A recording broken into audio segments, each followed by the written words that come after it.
Welcome to Ball Talk Deep, where we talk deep about ball. You got your host Andrade and Irwin back at it again. Drop a like and sub before we get into it, because it goes a long way. And guys, you know what we're talking about today. Hey, what happened? All those Lakers fans coming in the comments. Oh, nice heart. Oh, that's cute. Game 5 of the NBA Finals, baby. Ha ha ha ha ha. Eddie This Murphy, game, boys. Ha, ha, ha. Look, let me show it to y'all real quick. 06, 13, 12. And, we're looking to add 20 on this bitch. Because you know what? Fuck your mama jerseys. You can keep those shit at home. You're not doing that shit to us. Yeah, look, all respect to Kobe Bryant. Like, we love Kobe, but come on. Ask any NBA fan. You know the Lakers were fucking trying the Heat.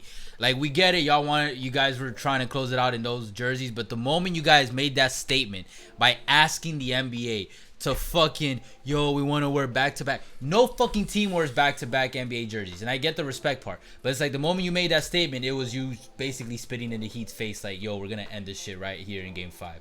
And what happened? Y'all lost. Exactly. And shit, don't say like, hey, you guys are going easy. No, that's that to LeBron. LeBron was going for the damn kill, but you know what? Hey, he tried to. He did take over the fourth quarter, and he tried to close it out. And there were moments, I'm not gonna lie, like that KCP dagger, that shit had me feeling some type of way, and I was feeling a little fucking shook. And then let's not forget the refs. Like, I think we can agree that Jimmy Butler deserved that and one, right? Yep. And when we were watching it, or like people, we were in a crowd and shit, everybody assumed that was an N1, and what? But you know what? How was it not? But you know what? There's always a saying: ball doesn't lie. Because you know what happened a couple moments later? Duncan Robinson made that dagger. That's true. That was a foul on Kyle Kuzma. 4-point play, if I'm not mistaken. Bro, these last 3 games, Duncan Robinson has ever woken since the fuck up. Not just that, but ever since the Heat have woken the fuck up, we have finally gotten ourselves the final series that we deserve as fans. And honestly, whatever happens at this point, I'm just glad that we finally got a series. Because after game 2, man, I saw mad YouTubers fucking talking shit, NBA analysts, and not talking shit about the Heat or anything, but this series is not boring. Like, it's probably gonna end in a sweep or maybe 5. Like, it's, we're just watching bubble basketball. Like, hey, but it's intense now. It's legit now. Speaking about predictions, Andrade, are you sticking with your prediction? Motherfucker, yeah, dude. What? Tell this guy, and a lot of people I knew were telling me like, yo, you really think the Heat are gonna win? I'm like, yes. Like, I know the Lakers could close it out, but I actually legitimately believe the Heat could pull it off. And Irwin was fucking giving me bad juju, fucking talking shit, feeling mad negative, pessimistic, and I'm like, bro, Heat are back against the wall. That's when they stand up. And if it was a different team, if it wasn't the Heat culture type of organization, forget the Heat. If it wasn't that organization that had that Heat culture, then I'd be like, yeah, these Lakers will close out that team. But because of that, because of Butler being the type of player he is, the type of person he is, with that attitude, that fucking tenacity, determination, that's when I was like, you know what? There is hope. Like, it also helps baby steps. It also helps. One of your friends was pointing this out. I was pointing this out a little bit as well. Jimmy in the fourth quarter did look like you're pointing this out as well. Well, I don't know if you noticed it or not. He was limping a little bit in the fourth quarter. Jimmy? No, not Jimmy. Oh, AD. AD, my bad. I don't know. AD. Yeah, AD. I'm curious. See, I didn't notice that too much because I was like, you heard me. I was like saying shit out loud. Like, yo, look at LeBron always fucking closing out the fourth quarter. Like, who's getting the ball all the time now? Like, AD don't get the ball in the fourth. He can't do shit in the clutch. And LeBron, I guess he was limping, but you know what? Long run, we'll see. But regardless if AD is how he is, if he's injured or minor injury, whatever, I told you this going into this game. Game 5 win for the Heat is bigger than probably a lot of people think, because at this moment, the Miami Heat have stolen the momentum from the Lakers. Remember, they went in with that jersey. They wanted to close it out. They just stole that wave that the Lakers were riding high. And now all the Heat have to do, ever since after Game 4, is just take it quarter by quarter, game by game. Especially and in Game 6, shit. I know a lot of people aren't gonna have the Heat as favorite. I wouldn't go on a limb as calling favorite like that, but like I wouldn't be surprised if the Heat take it to Game 6. And at that point, that's it. It's over. Because now we're going into Game 7, and everybody knows in a Game 7, anything can fucking happen. Especially in a fucking bubble environment when there's no home court advantage, anything can happen. So, guys, we got ourselves a series again. I get it. It's only 3-2. They haven't tied it up 3-3. But, guys, we got ourselves a series again. And if Goran comes back for Game 6 and Game 7. Yo, and look, let's point out. All right, my bad, guys. We're talking with a lot of emotion. Look, this is what happened in this game. Myers Leonard didn't get played. Kelly Olynyk didn't get played. Solomon Hill didn't get played.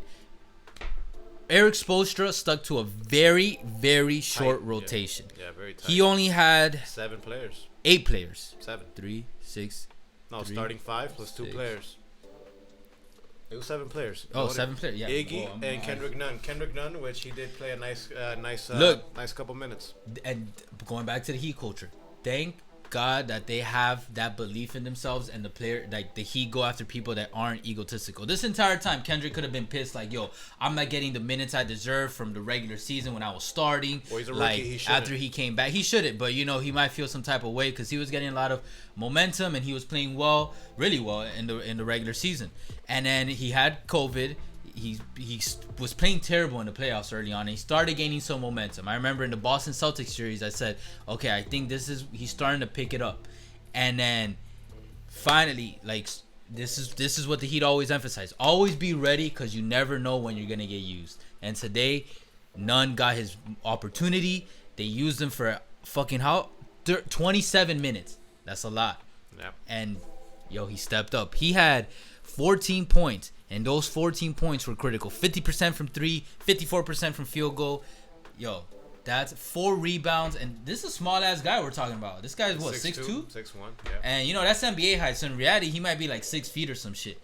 And then Duncan, yo, Miami ran on Duncan tonight. At least for tonight, Miami ran on Duncan tonight. We need to keep that Duncan up. If we're gonna stay, if we're gonna push this to a game, we were critical about Duncan early on, and well deserved. But today, man, 26 points and 54% from threes, which is crazy because Duncan, there's a lot of times he's just jacking up these threes, and I even in the prior 3 games, I was like being highly critical of like, Duncan, just stop jacking up these threes because there are a lot of bad misses. But today, I think Eric's just in his ear like, bro, just shoot, and he does have that shooter's touch. And today, yeah, he kept shooting, but 54%. And there were shots that, most of the times, didn't make sense. Like, there was one where he, like, when he did that little flop and he got that 4-point play, that 3 was like, anybody else would not have made that or even have gone for that type of 3. Nah, the ones that were driving me, he has such a quick release. The ones that were driving me nuts is Jay Crowder. I'm like, yo, I love Jay Crowder. Yeah. Nice guy. He shot. Defense. He went 2 for 9 from the 3, man. Like, and I get it, but I think that's been Spoelstra's strategy and mentality for the players going in. I think he's just telling them, guys, fuck it, we got nothing to lose. Shoot. Even especially if you got from the threes, shoot. Because also mathematically, even amount of threes that you have missed isn't that big of a deal as long as you're making a good amount. And when you got someone like Duncan on your team, guess what? You can fucking miss a couple threes. But you know what? You're right. With Jimmy Butler, triple-double, 35, 12, 11. If the Heat are going to keep surviving, Jimmy's going to have to score more than 30 points because LeBron is bringing it. And with the way that Jimmy played right now, they cancel each other out, and it goes based on, on the other players. Yep. Like, when we did that 3-1 series, and you asked me, like, yo, Anthony, Andrade, what are you going to do? Like, what would the Heat have to do? And we both knew, not just that, but I said Jimmy needs to score at least have 25 to 30. 30. And at least 20 points by the 4th quarter. By at least a 25 to 30 plus game each game. And tonight he did. He went into the 4th quarter with more than 20 points. And then he just fucking kept attacking. That's the Jimmy we need. And I remember you're doubtful if he could do that for 4 games. I really think he can. He did it tonight. I know he did it in game 3, and then game 4 it takes a lot of energy, but I think he can do it again on Sunday. And once he does it on Sunday and then he gets his rest, game 7, he has no option but to turn it on. And, bro, that Jimmy, I know you're watching this. That's the Jimmy we need, bro. That's the Jimmy we need. Keep doing that. Keep getting your players on point. And you know what's the biggest thing that he did, bro? What? They went into the fourth quarter with a lead, not down. Exactly. I don't want to be superstitious, but the Lakers having that incredible record of like 53-0 or whatever. No, we gotta keep it in the. Like, yeah, every time they go leading into the fourth and they have not lost a game all season, regular and post, when they're up going into the fourth. All right, fuck it. Let's just get some type of lead. But yeah, guys, that's it. It was a great game. Everybody did well. The Lakers obviously didn't do too well, but they shot 46% from the field goals. Fuck it. No, and the Heat shot 46, so it was pretty even. It's just the Heat were a little bit better 3-point and free throws. You know how well we did on free throws? We did really well. 96%. We missed one free throw out of 22 as a team. Keep doing that, guys. Hey, keep doing that, guys. Hey, appreciate all the love and the hate, guys. Catch us on IG. Catch us on Sunday. Twitter. Catch us on TikTok. We're going to be going live for Game 6. And you know your boys are about to be hype. We'll see. And yo, shout out LeBron too, though. I know we're Heat fans, but LeBron, you had a great game. I really respect that, by the way. Gotcha. Someone live asked me who did better, LeBron or Butler. LeBron. It was LeBron. Jimmy Butler just kept up. That's what it was. And the whole team as a team. And Danny Green. Danny Green, thank you for that brick. That's amazing, man. Keep it up. Keep doing you, Danny. Keep doing everything you've been doing all season. Just keep doing that. Keep doing that up. But for guys, we're gonna see you guys soon. But for now, later. Take care.